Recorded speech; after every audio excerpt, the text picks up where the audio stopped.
bonjour, chers amis. Alors, j'enregistre cette vidéo le vendredi 29 mars 2024, mais je la publierai un peu plus tard, je ne sais pas encore quel jour.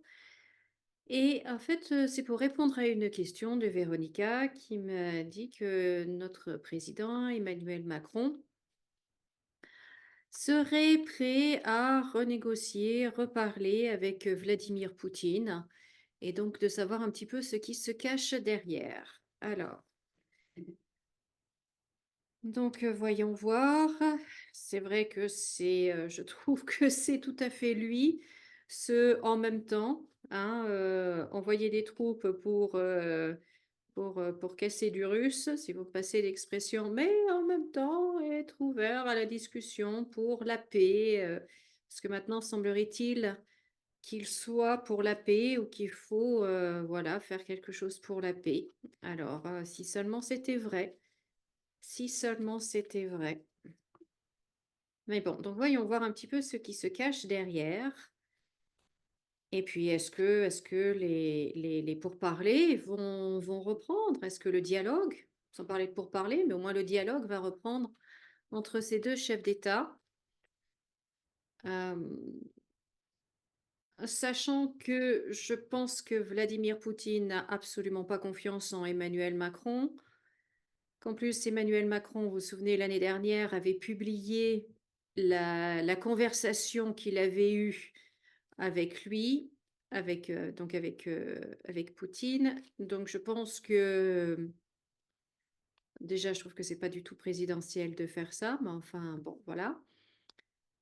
Et donc je pense que Vladimir Poutine n'a absolument pas confiance dans Emmanuel Macron. Et que maintenant, pour rétablir un dialogue honnête et gagnant-gagnant, je pense que ça va être compliqué. Mais ça, c'est que mon analyse à moi. Après tout, qu'est-ce que j'en sais? Je ne fais pas de la politique, n'est-ce pas? J'ai pas fait l'ENA. Alors, du changement. Ah, ah. Bon, peut-être alors, hein, du changement à Paris, du changement en France. Voyons voir. Alors, je me concentre sur ces deux personnes. Alors, Emmanuel Macron et Vladimir Poutine. Reprendre contact, reprendre la communication entre les deux pays. Un, deux, oups.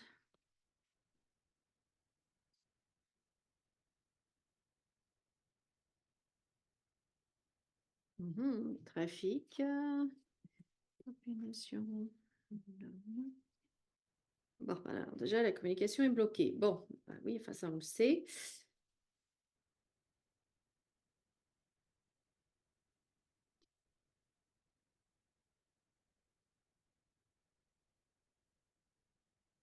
Bon, la carte de la paix qui est là, bon, bon, c'est quand même bloqué, mais, en effet, l'intention est là. Et qu'est-ce qui se cache derrière?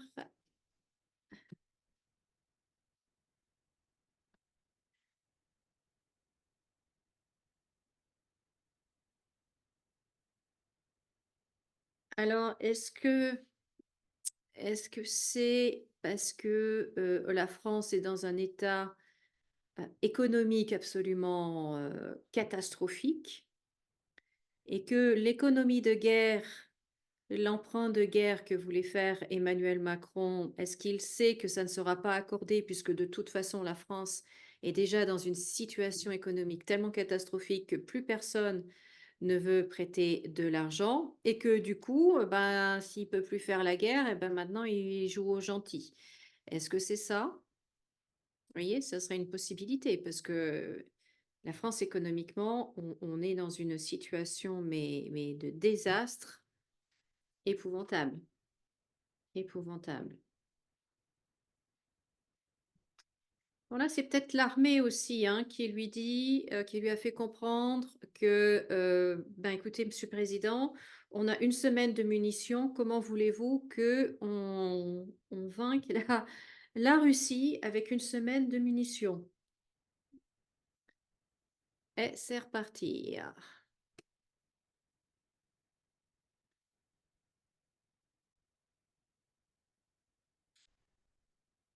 Donc peut-être que l'armée lui dit piano, piano. Bon.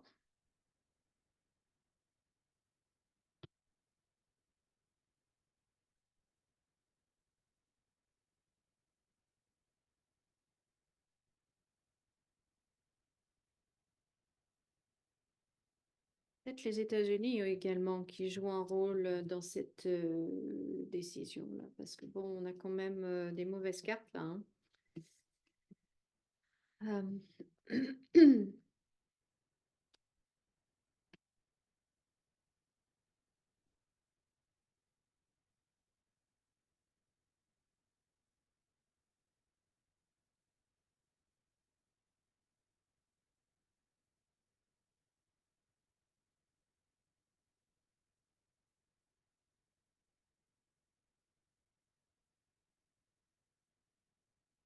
Oui, aïe, aïe, aïe, aïe, aïe, aïe, aïe, aïe. C'est pas bon, c'est pas bon, c'est pas bon.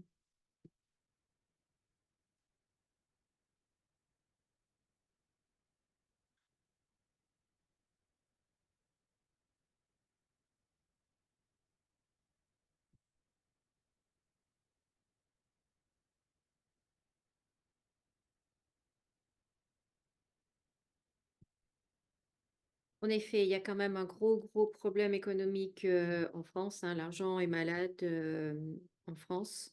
Vous voyez, c'est vraiment catastrophique, mais vraiment, vraiment, vraiment catastrophique.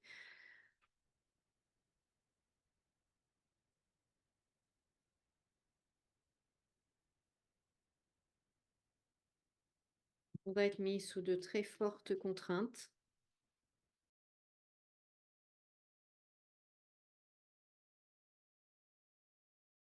Bon, alors que voyons-nous ici? On voit donc, comme je vous disais tout à l'heure, je pense que l'armée a dit la réalité de la situation sur l'armée française et sur ce que l'armée est capable de faire. Voilà, même si moi je vous ai dit déjà dans une précédente vidéo que pour moi, il y a déjà des militaires qui sont sur le sol ukrainien. Mais bon, de là à s'engager pleinement dans un conflit militaire armé, je pense pas. Je pense que là, les gradés ont réussi à faire parler, à parler et à dire la réalité des choses.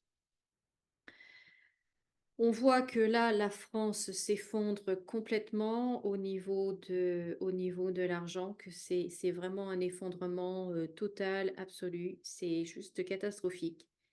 C'est juste catastrophique.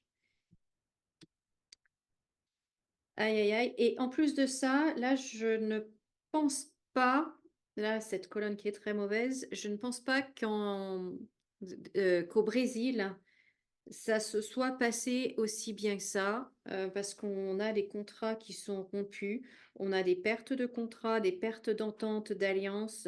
Donc j'ai l'impression que, certains marchés ou certains contrats, en fait, qu'on devait avoir ou qu'on pensait avoir ou qu'on espérait avoir avec le Brésil sont en fait beaucoup plus compliqués. Soit ils ont été rompus, soit il y a des conditions beaucoup plus contraignantes et il faut refaire, revoir, mais on a la perte sur les contrats.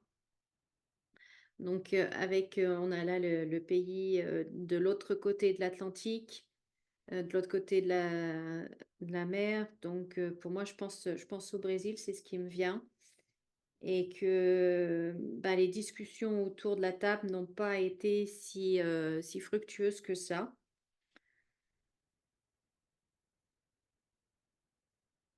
Pour en revenir du coup à Emmanuel Macron et à Vladimir Poutine, comme je vous ai dit, euh, pour moi, la France va retourner vers la Russie. À un moment ou à un autre, elle va y retourner dans pas très très longtemps, je pense.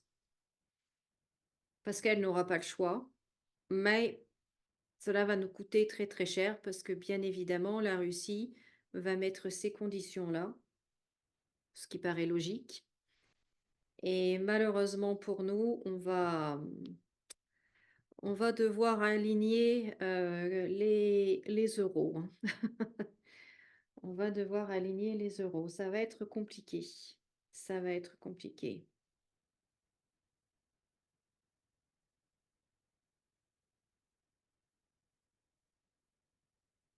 Donc je pense qu'il y a, en fait, derrière tout ça, il y a la réalité qui rattrape un petit peu le fantasme de notre président. Et voilà, là, il est dans sa phase, je dirais, ah oui, bon, ben ok, j'ouvre les yeux, je vois la réalité des choses. Mais avant de basculer dans l'autre phase où il dit un peu tout ce qu'il veut et enfin, vous voyez ce que je veux dire. C'est voilà, un coup, il voit les choses et puis après, ben non, il veut plus les voir et il est complètement dans son monde, dans sa bulle et puis après, oui, la réalité le rattrape et puis après, il la fuit et cetera. Enfin bon, c'est un mouvement perpétuel comme ça, de va-et-vient. Donc là, il est, je pense, dans la phase où, ben oui, la réalité, malheureusement, s'impose un peu à lui, mais il va vite repartir. Vous inquiétez pas, nous allons retrouver notre vrai président, hein. Heu, mais en tout cas, on est dans une situation où c'est bloqué, où on est enfermé dans un système qui mène nulle part d'ailleurs, en tout cas pas vers le mieux. C'est pas,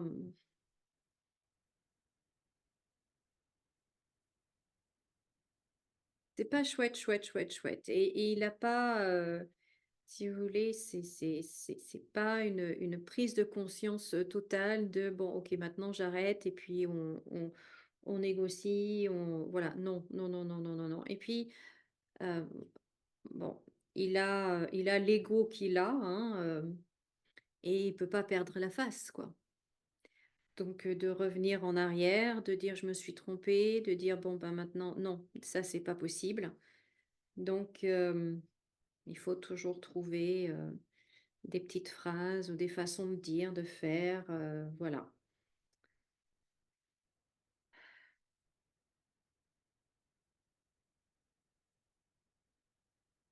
Donc voilà en gros ce que je pouvais vous dire, par rapport à la question, qu'est-ce qui se cache derrière, ce retournement de veste d'Emmanuel Macron.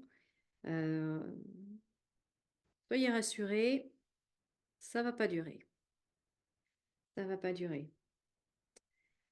Mais malheureusement, ce qui est triste, c'est que notre pays est dans un état absolument, catastrophique, quoi. Catastrophique. Ouais. Enfin, voilà ce que je pouvais vous dire. En tout cas, je remercie Véronica pour la question. Si vous avez aussi une question, n'hésitez pas à l'écrire dans les commentaires et j'essaierai de faire un tirage dessus. Je vous souhaite de passer une très très belle journée. Prenez bien soin de vous, comme d'habitude, hein, souriez et rayonnez. Et je remercie ben, toutes les personnes qui sont fidèles, mes abonnés, toutes les personnes qui sont fidèles et qui laissent régulièrement des commentaires. Et puis bienvenue à tous les abonnés également, ou toutes les personnes qui passent sur ma chaîne. Voilà, eh ben, écoutez, passez une très belle journée et à bientôt. Au revoir.